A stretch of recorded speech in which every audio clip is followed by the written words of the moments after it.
विषय अर्थशास्त्र। पाठ का नाम है पाठ नंबर 1, अर्थशास्त्र में विषय प्रवेश। प्रश्न नंबर 2, आर्थिक एवं अनार्थिक प्रवृत्ति का अर्थ उदाहरण देकर समझाइए। आर्थिक एवं अनार्थिक प्रवृत्ति का अर्थ उदाहरण देकर समझाइए।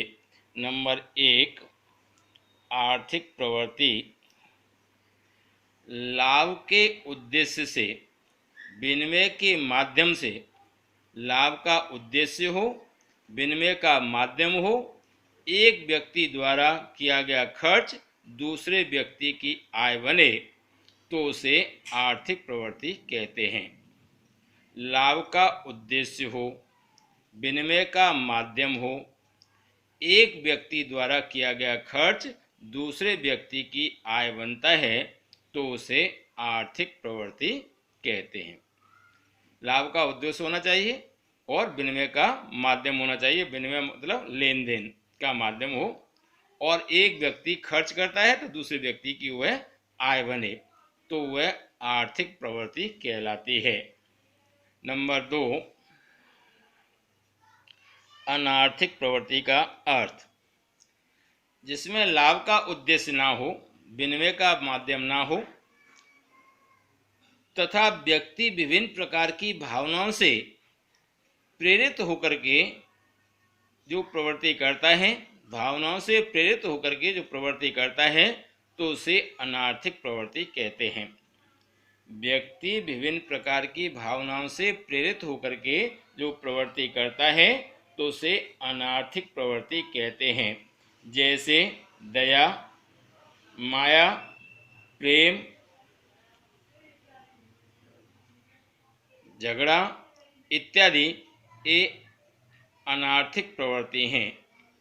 इत्यादि अनार्थिक प्रवृत्ति हैं। इसमें कोई लाभ का उद्देश्य नहीं होता, नहीं विनिमय का माध्यम होता है। लेकिन कोई व्यक्ति दयावश किसी कार्य को करता है या भयवश कार्य को करता है या प्रेमवश कार्य को करता है तो ये अनार्थिक प्रवृत्ति कहलाती हैं। आर्थिक प्रवृत्ति का उदाहरण। आर्थिक प्रवृत्ति का उदाहरण अब यहाँ पर हम देंगे इसका उदाहरण।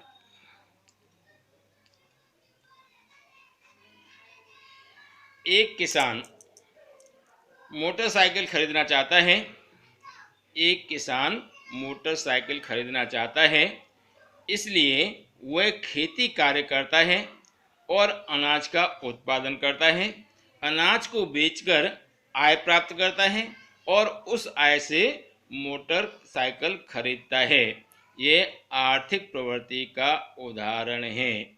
जैसे एक शिक्षक, दूसरा उदाहरण लें, जैसे एक शिक्षक विद्यार्थी को पढ़ाता है और बदले में उससे फीस प्राप्त करता है तो यह आर्थिक प्रवृत्ति का उदाहरण है।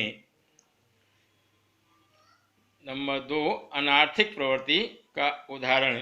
अगर कोई व्यक्ति किसी भावना से प्रेरित होकर के कार्य करता है, जैसे एक डॉक्टर किसी गरीब मरीज का मुफ्त में इलाज करता है, तो वह भावना से ग्रसित होकर के कार्य करता है या भावनाओं से प्रेरित होकर के कार्य करता है और उस गरीब को मुफ्त में दवा उपलब्ध कराता है तो ये अनार्थिक प्रवृत्ति कहलाती है, क्योंकि डॉक्टर ने दयावश उस गरीब व्यक्ति का इलाज किया है। तो ये अनार्थिक प्रवृत्ति कहलाती है।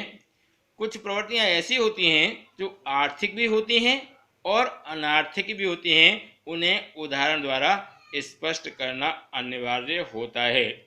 जैसे एक शिक्षक विद्यार्थियों को ट्यूशन पढ़ाता है, बदले में फीस प्राप्त करता है तो वही आर्थिक प्रवृत्ति है।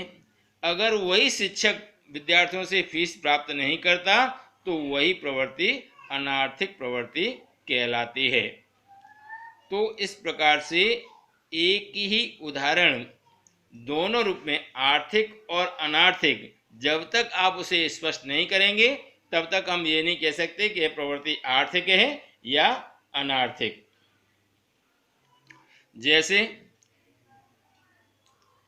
जैसे गृहिणी घर में खाना बनाती है, जैसे किसी के घर में उसकी माँ खाना बनाती है, अगर वह परिवार के लिए खाना बनाती है तो वह आर्थिक प्रवृत्ति के नहीं कहलाएगी, क्योंकि वह अनार्थिक प्रवृत्ति कहलाएगी। माँ प्रेम बस अपने बच्चों से प्रेम करती है, इसलिए वह खाना बनाती है। लेकिन वही माँ किसी दूसरे के घर पर जाकर के खाना बनाती है और बदले में पैसा प्राप्त करती है, तो वही प्रवृत्ति अनार्थिक प्रवृत्ति कहलाती है।